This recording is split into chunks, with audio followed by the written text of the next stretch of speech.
इनकार नहीं कर सकते हैं। लक्ष्मण जी, शुक्रिया इस जानकारी के लिए।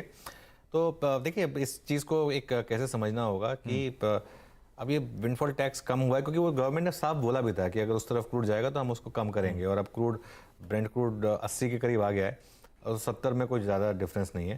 लेकिन इससे इस पूरी घटना से एक चीज़ साबित हुई है आशीष, एक बार जरा ओएनजीसी का चार्ट लेकर आइए 12 महीने का।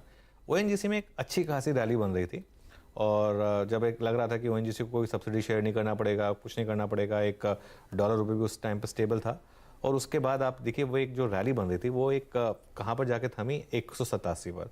अब देखिए, अगर विंडफॉल टैक्स अगर जीरो होने की तरफ जा रहा है ऑलमोस्ट, ठीक है, ये जो क्रूड पे है, तो क्यों ओएनजीसी वापस 187 के लेवल पर नहीं है? क्योंकि एक रैली ब्रेक हो गई, एक जो मार्केट का एक कन्विक्शन चल रहा था वो ब्रेक हो गया। अच्छा, मैं ये नहीं कह रहा हूँ कि वो स्टेप गलत था, गवर्नमेंट के लिए वो स्टेप बिल्कुल सही था, वो जरूरी भी है, क्योंकि गवर्नमेंट का फोकस खाली स्टॉक मार्केट नहीं हो सकती, गवर्नमेंट का फोकस एक आम जनता होती है और वो उसी हिसाब से डिसीजंस लेते हैं। लेकिन क्योंकि ये स्टॉक्स लिस्टेड हैं और आप अगर उसमें उन स्टॉक्स को अप्रोच कर रहे हैं तो ये एक रिस्क फैक्टर बन जाता है। अब यहाँ पर एक रिस्क फैक्टर बन गया और ये क्लियरली अब इंडिकेट कर दिया गया आपको कि $70 से ऊपर अब ओएनजीसी नहीं बनाएगी। अब चाहे क्रूड कितना भी पहुंच जाए, आप उसकी अर्निंग्स को एक्सेल में ऐसे नहीं डाल सकते कि अब 75 हो गया, 80 हो गया, 90 हो गया। आप एक मैक्सिमम जितना भी हो गया 70 पर एक कैप कर दीजिए कि 70 से ऊपर ओएनजीसी नहीं बनाएगा, उससे ज्यादा पैसा ओएनजीसी को नहीं बनने को, और लोअर साइड पे सपोर्ट नहीं है। कल को अगर क्रूड $20 या $25 हो जाए तो ये थोड़ा है कि फिर उसको उससे सपोर्ट मिलेगा। फिर तो मार्केट डायनामिक्स है, फिर आप तो, और अगेन उसमें भी कोई मतलब from the government point of view उनको तो लार्जर पब्लिक के हिसाब से केटर करना है। तो इसके लिए ये जो स्टॉक्स होते हैं ये कभी भी आपके कोर पोर्टफोलियो होल्डिंग नहीं हो सकती। अभी पीएसयू बैंकों में रैली चल रही है, जबरदस्त रैली चल रही है, ठीक है। आपने अगर यही PSU bank same UCO, IOB वगैरह 10 साल पहले लिया होता तो आप आज तक लॉसेस नर्स कर रहे होते, except for SBI and BOB. किसी भी पीएसयू बैंक ने आपका पैसा नहीं बना के दिया। लेकिन आपने अगर इस साल के शुरुआत में या लास्ट ईयर ले लिया होता तो आप 4 टाइम्स 5 टाइम्स से बना रहे हैं।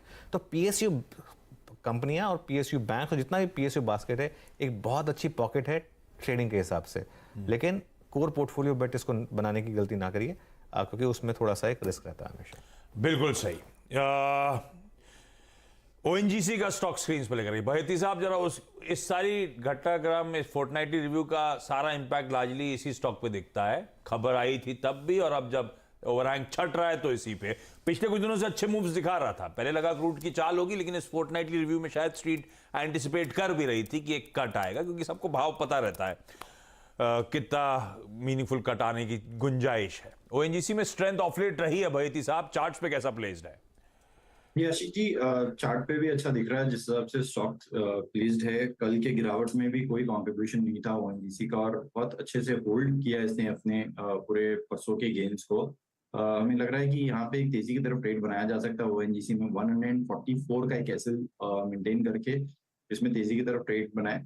थोड़ा सा हाई बीट आया तो बड़े मूव्स इसमें एक्सपेक्टेशन रहते हैं। 155 तक के टारगेट्स इसमें देखने मिल सकते हैं। इसे ऑप्शन के थ्रू भी प्ले करने की सलाह रहेगी। तो 148 का कॉल, 148 का जो कॉल है उसमें खरीदारी की सलाह रहेगी। ₹2.70 के करीब इसका कल का क्लोज था। इसमें अगर पोजीशन बना रहे तो करीब करीब ₹1.5 का एसएल मेंटेन करे, इसमें भी ₹5 तक के टारगेट्स देखने मिल सकते हैं। ओके, ये हो गया ओएनजीसी पे व्यू। बढ़िया मूव जैसे स्टॉक ने